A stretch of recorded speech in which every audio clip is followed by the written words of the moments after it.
To achieve his goals, our next superhuman wouldn't let anything stand in his way, even if he couldn't stand at all. Here's Deborah Roberts with the man who has arms of steel.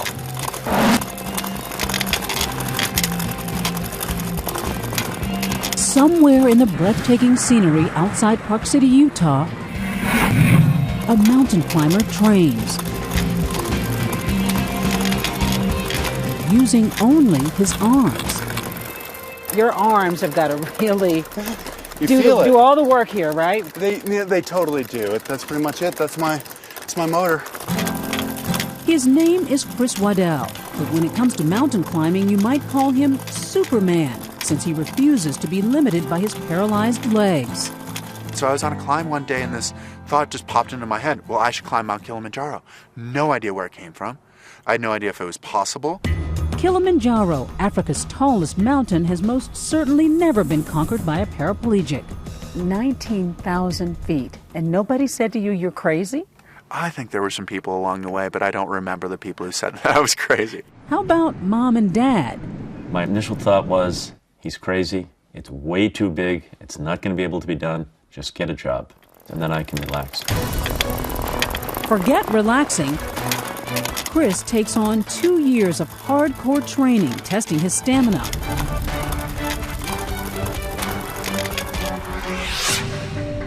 Finally, in September of 2009, he begins an unprecedented assault on Kilimanjaro with a team of 61 Tanzanian porters and 7 Americans, including a film crew and a doctor. And on the first day, he easily climbs an amazing 3,000 feet. My goal when I was pedaling was to turn myself into an engine. I was looking for the RPMs to be able to roll over things. Good job, buddy. Day 2 is another story.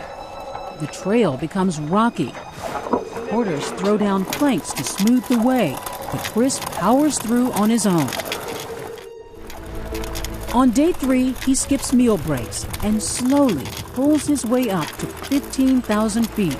Good job. Thank you. The porters, who spend their lives assisting climbers, can't believe their eyes. Karibu, Chris. Thank you, Tajiri. Thank you. Amanda Stoddard, making a film they would call One Revolution, notices the porters giving Chris a Swahili name. Well, you. Gumu. Thank you. Thank you. I translated it as Nguvu Man, Superman. I don't look at myself that way at all. I think a part of being superhuman, or whatever that means, is having a goal of what you want to do, and having the guts to say, I'm gonna go try to achieve that. Chris Waddell grew up a typical sports-loving kid in a small town in Massachusetts. Typical until a ski accident leaves him a paraplegic at 20, somehow triggering an epiphany. I remember lying in the hospital thinking, I'll never be intimidated again because I've recovered from a broken back. So within a year, he's back on the slopes with a monoski and a new, almost unearthly will to win. And it's really intoxicating. I felt like a transformed person. I felt like the best form of myself. This new Super Chris racks up 13 medals over 5 Paralympic Games, the most ever by any single athlete. He even gets a taste of pop icon status, included in People magazine's 50 Most Beautiful People of 1998. What do you think of that? People magazine, it's ridiculously flattering. It had more value in that way than all of the medals that I won. And so, at the top of his game at age 36, he quits, tired of the relative obscurity of the Paralympics. It's one person with a disability beating another person with a disability. And what does that mean? But the idea of climbing a mountain, people can understand that a whole lot more. That's the metaphor for life in a lot of ways. This idea of we're all climbing our mountain. Which brings us back to Africa and the film of Chris's anticipated conquest of Kilimanjaro as a means to change perceptions of the disabled. I felt like we had to tell the story. I felt like that was some of what I was missing as a Paralympic athlete. Near the end of day 5, that story takes a turn for the worse. This one's going to be tough. I don't think I can make it. The thin air and dizzying altitude of 17,500 feet suck the strength out of him. Chris is exhausted and at risk of a potentially fatal buildup of fluid in his lungs or brain. And I thought, I don't care at this point. I'm going to go absolutely positively as hard as I can.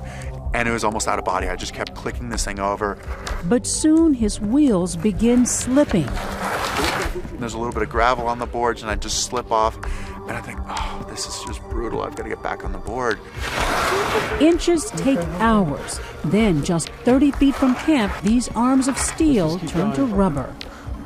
And I thought, I don't think I can make it. 30 feet, what's 30 feet? And it was this one moment of like, okay, well, how are you going to get there? Well, you only have one choice. You do one crank and then you stop. And then you do another crank and then you stop. That moment inspires the name for his film, One Revolution. And the idea is that something small, that one turn of the crank can lead to something big, to the turn of to the top of the mountain, but hopefully it can lead to something else big, to this idea of change in how we see ourselves. If scaling Kilimanjaro inspires Chris Waddell to change the way we see the disabled, on day 6, the mountain forces him to take a new look at himself. With only 400 feet to go, as he pulls himself up with a rope, his path is blocked by a field of massive rocks. For all his superhuman strength and will, this Nguvu man can go no further on his own. What are we doing? We need to lift it. Reluctantly, he allows his team to carry him 100 feet. I became luggage at that point. Chris feels like a failure. It's long good. Until his lead advisor privately shares a precious bit of wisdom. He said, nobody climbs a mountain alone. And I went, oh, so you mean this is the lesson that I'm supposed to learn? Suddenly, the man who spent years powering through barriers has a brand new vision of his disability.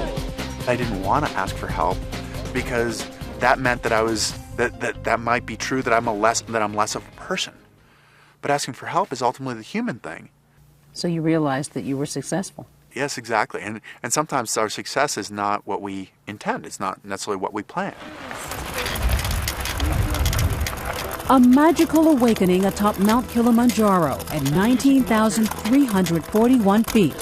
Chris Waddell realizes he is Nguvu Man, superhuman for reaching the summit, but also just human for discovering humility.